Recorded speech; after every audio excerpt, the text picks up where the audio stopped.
어쩌라고? 어떻게? 대체 이게 뭐야? Welcome back rockers. आज हम देखेंगे Link eat love kill series का 10th एपिसोड। पिछले एपिसोड में हमने देखा कि डाह्यून, गेहून, ली और जे बचपन में एक ही क्लास में पढ़ते थे और कई साल बाद वे एक दूसरे को पहचान भी पाए थे।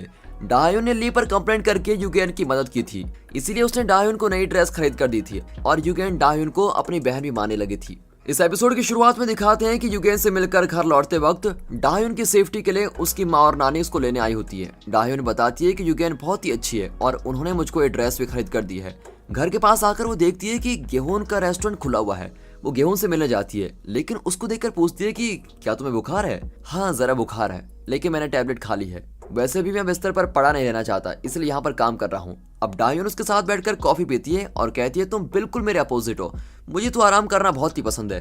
तब गेहून बताता है कि मैं यहाँ अपनी बहन या उसके खोने की तलाश में नहीं आया हूँ, दरअसल मुझे अपने पापा की तलाश है। अब फ्लैशबैक में दिखाते हैं कि येंग के खो जाने के बाद उसके पापा अक्सर उसकी तलाश में घर छोड़कर चले जाते थे। उन्होंने कई साल इस तरह बर्बाद कर दिए। हर बार मैं यही सोचता रहा कि वो येंग को इस बार घर लेके आएंगे, लेकिन ऐसा कभी नहीं हुआ।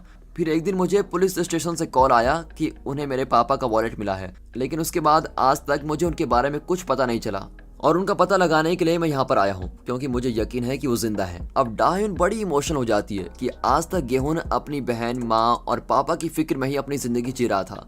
वो कहती है कि तुम्हें अपनी लाइफ के बारे में भी सोचना चाहिए, तुम अपनी फैमिली के लिए हमेशा दुखी रहते हो, जरा उस माइंडसेट से बाहर निकलो और मेरी तरह खुश रहने की कोशिश करो।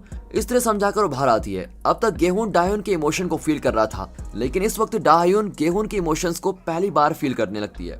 गेहून अपने पापा की फोटो को देखकर उस दिन के बारे में सोचता है जब वो आखिरी बार अपने पापा से मिला था। वो रेलवे स्टेशन में बैठे थे। गेहून ने उन्हें समझाया था कि येंग की तलाश में हम सबकी लाइफ बीती जा रही है, पुलिस भी उसको ढूंढ नहीं पाई है, उसके दुख में हमारी फैमिली भी बिखर चुकी है। मेरी बात मानिए, ये तलाश यहीं खत्म कर दीजिए और मेरे और माँ के बारे में जरा सोचिए। पर उसके पापा नहीं माने और कहने लगे यही मेरी आखिरी कोशिश होगी, मैं वापस आऊं या ना आऊं, तुम अपनी माँ का ख्याल रखना। और ये कहकर वो चले गए थे। अब वो फोटो देखकर खुद से कहता है कि मैं जिससे भी बहुत प्यार करता हूँ वो मुझे छोड़कर चले जाते हैं। डाह्यून मुझे बहुत ही अच्छी लगती है, लेकिन मुझे डर है कि वो भी मुझसे दूर ना हो जाए, इसलिए मैं उससे ठीक से बात नहीं करता। अब इस तरह बड़बड़ाकर वो पीछे मुड़ता है तो डाह्यून वहां पर खड़ी होती है। मैंने तो तुमको जाने को कहा था, फिर तुम बार बार यहाँ क्यों आ जाती हो? अरे मैं क्या करूं, मुझे तुम्हारी इमोशनल कनेक्ट वाली बातों पर विश्वास नहीं था, लेकिन आज बाहर जाते वक्त मुझे तुम्हारे इमोशंस फील होने लगे, इसलिए मैं लौट आई। इस इमोशनल कनेक्ट की कोई ना कोई वजह तो जरूर होगी, है ना? वो ये सब कह ही रही होती है कि गेहून उसको बीच में टोक कर कहता है कि अब किसी भी हालत में मैं तुम्हें मिस नहीं करूंगा, चाहे कुछ भी हो जाए, मैं तुम्हारा साथ नहीं छोड़ूंगा। ये कहकर वो भागकर आता है और डाह्यून को किस करने लगता है। फिर आखिर उसने डाह्यून को प्रपोज करने की हिम्मत जुटाई ली थी। तब जिम वहां पर आता है और उसको देखते ही डाह्यून चुपचाप ऐसे बाहर जाती है जैसे वहां पर कुछ हुआ ही ना हो। अब डाह्यून को याद आता है कि बचपन में एक दिन ली ने उसे और येंग को एक जगह पर बुलाया था, दोनों वहां गई थी और वहां रेड कलर का एक गेट भी था। इतने साल बाद ये सब मुझको क्यों याद आ रहा है? मुझे उस रेड कलर गेट वाले घर का पता लगाना ही होगा। ये सोचकर वो उस घर को ढूंढती है, लेकिन देर रात होने की वजह से वो ठीक से ढूंढ नहीं पाती। उसे जरा डर लगने लगता है और वो घर लौट रही होती है। फिर सेफ्टी के लिए वो गेहून के साथ फोन पर बातें करने लगती है और इस तरह वो आखिरकार घर पहुंची जाती है। लेकिन उसे नींद नहीं आती और यही ख्याल आ रहे होते हैं कि अगर उस रेड गेट का पता लगा लिया तो और भी कई बातें मुझको याद आ जाएंगी। फिर अगले दिन ब्रेकफास्ट के वक्त डाह्यून ठीक से नहीं खाती और खुद ही बातें करके हंसने भी लगती है। दरअसल वो कल रात के किस के बारे में सोच रही होती है। उसकी माँ कहती है कि तुम्हारे रंग ढंग देखकर लगता है कि तुम्हें किसी से प्यार हो गया है, कहीं वो लड़का गेहून तो नहीं है? माँ, ऐसा कुछ भी नहीं है, अगर होगा भी तो क्या तुम्हें गेहून पसंद नहीं? बेटी, वो अच्छा लड़का है, लेकिन जहाँ तक मैं जानती हूँ वो हमेशा तुम्हें डांटता रहता है, इसलिए वो मुझको पसंद नहीं है। फिर डाह्यून गेहून के रेस्टोरेंट के लिए निकल जाती है। नानी पूछती है कि तुम उससे साफ साफ क्यों नहीं कह देती है कि गेहून तुम्हें क्यों अच्छा नहीं लगता? माँ, आप बिना सोचे समझे कुछ भी कह देती हैं। अगर मैंने उसको वजह बता दी तो उसके बचपन की सारी बातें बतानी पड़ेंगी। वो सब जानकर डाह्यून जरूर किसी मुसीबत में पड़ सकती है और मैं उसके भले के लिए ही उससे ये सीक्रेट छुपा रही हूँ। इस तरह दोनों किसी सीक्रेट के बारे में बात कर रही होती हैं। लगता है कुछ बहुत ही बड़ा राज छुपा रही हैं। अब डाह्यून एकदम खुश होकर गेहून की लवर बनकर रेस्टोरेंट में कदम रखती है। वो सपने देख रही होती है कि गेहून उससे बड़े प्यार से बातें करेगा, लेकिन वो हमेशा की तरह बात करता है और उसको एक के बाद एक काम देकर बड़े नौकर की तरह पेश करता है। अब डाह्यून कंफ्यूज होती है कि कल तो इसने मुझको प्रपोज किया और किस भी किया था, और आज ऐसी बातें कर रहा है, कहीं कल मैंने सपना तो नहीं देखा? कल इतनी रोमांटिक बातें करके आज ये मुझसे नौकर की तरह बात क्यों कर रहा है?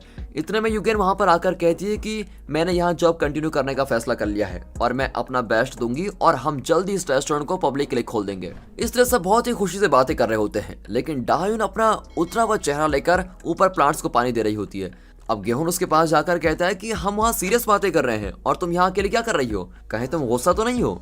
हाँ, मैं गुस्सा क्यों होने लगी सर? तुमने तो अभी तक अपने फोन कॉन्टेक्ट्स में मेरा नाम भी सेव नहीं किया। मुझे तो लगता है कि कल मुझे किस करके प्रपोज करने के बाद तुमने अपना फैसला बदल लिया है, लेकिन मैं इस तरह कंफ्यूजन में नहीं जी सकती, समझे? इसलिए तुम्हें 3 ऑप्शन देती हूँ। पहला ये कि हम दोनों कल की बातें भूलकर अपना अपना काम करें। दूसरा ऑप्शन ये कि अगर तुम मुझे रिजेक्ट करना चाहते हो तो मैं जरूर तुम पर एक चांटा मारूंगी। और तीसरा ऑप्शन ये है कि मैं ये सारा पानी तुम पर डाल दूंगी। अपना ऑप्शन जल्दी चूज करो। अब गेहून उसके पास जाकर कहता है कि ये तीनों ऑप्शन गलत हैं। मैं तुमको बता चुका हूँ कि मैं इस एरिया में किस लिए आया हूँ। मेरी पूरी लाइफ दुखों के बीच रही है और यहाँ आकर तुमसे मिलने के बाद ही मेरी लाइफ में थोड़ी खुशी आई है और इसको मैं खोना नहीं चाहता। और मैं एक अच्छा शेफ भी हूँ, इसलिए तुम्हें तरह तरह की डिशेस बनाकर पूरी लाइफ खिला सकता हूँ। क्या तुम्हें इस तरह का लाइफ पार्टनर पसंद नहीं है? इस पर डाह्यून हंस पड़ती है कि प्रपोज करने का ये बड़ा अच्छा तरीका ढूंढा तुमने, कहाँ से सीखा? मुझे ऐसा ही लाइफ पार्टनर चाहिए, लेकिन पहले ये बताओ कि आज तुम मुझको देखकर इतना क्यों कर रहे थे? अरे वो इसलिए मेरी जूलियट, क्योंकि वहां पर जिम नाम का एक चलता फिरता सोशल मीडिया है। उसको पता लग गया तो वो पूरे एरिया में ढिंढोरा पिटा देगा। इस वक्त ये बात हमारे बीच में रहनी चाहिए तो बढ़िया होगा। इस तरह दोनों में सुलह हो जाती है और जब कोई नहीं होता तो ये दोनों घंटे एक साथ वक्त बिताते हैं। जब दूर होते हैं तब भी हाथ से इशारा करके बातें करने लगते हैं। अब डाह्यून गेहून के रेस्टोरेंट में काम कम और रोमांस ज्यादा करते हैं। इस तरह बीच बीच में डाह्यून उस रेड गेट का पता लगाने की कोशिश भी कर रही होती है। तब उस एरिया में उसको एक ब्लू गेट दिखता है जिसका डिजाइन बिल्कुल उस गेट की तरह होता है जो उसने बचपन में देखा था। फिर पास जाकर देखने पर उसे यकीन होता है कि ये वो वाला गेट नहीं है। फिर वो आगे निकल जाती है।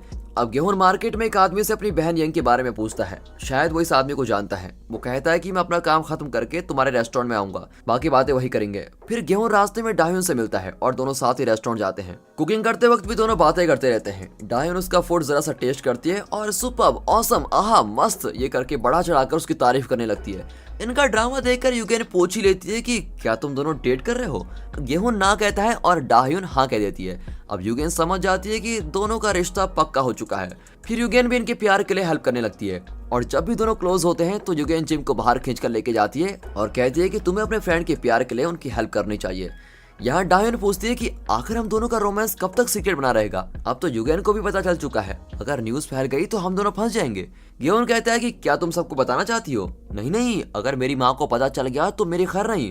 हमारे सारे प्रॉब्लम्स को सॉल्व हो जाने दो, फिर हम अपने प्यार का ऐलान कर देंगे। इस पर दोनों हंसने लगते हैं और साथ मिलकर खाना भी खाते हैं। वहाँ पुलिस ऑफिसर हुआन डाह्यून की माँ से मिलने आया होता है। वो कहता है कि ली के मामले में मैं आपकी बेटी की मदद नहीं कर सका, इसलिए मुझे माफ कर दीजिए। मैं आप सबके लिए खाना लेकर आया हूँ। यहाँ पुलिस स्टेशन से गेहून को एक कॉल आता है कि रेस्टोरेंट के पास उन्हें एक फोन मिला है। अब गेहून तुरंत स्टेशन से जाकर उस फोन को चेक करता है कि कहीं ये ली का फोन तो नहीं है, पर उसमें उसका कोई फोटो से कांटेक्ट नहीं होते। गेहून कहता है कि इसमें तो कुछ नहीं है, इससे ली के बारे में हम क्या पता लगाएंगे? और पुलिस ऑफिसर हुआन गेहून को देख रहा होता है। अब और कोई रास्ता न पाकर गेहून अपने बचपन के दोस्त जय से मदद मांगता है। जय, तुम एक पुलिस ऑफिसर हो, क्या यहाँ के सीसीटीवी कैमरास को चेक करके ये पता नहीं लगा सकते कि ली आखिरी बार कहाँ देखा गया था? इस पर जय कहता है कि प्रॉपर वारंट के बिना मैं कुछ नहीं कर सकता और अगर कर भी सकता तो मैं तुम्हारी मदद नहीं करूंगा।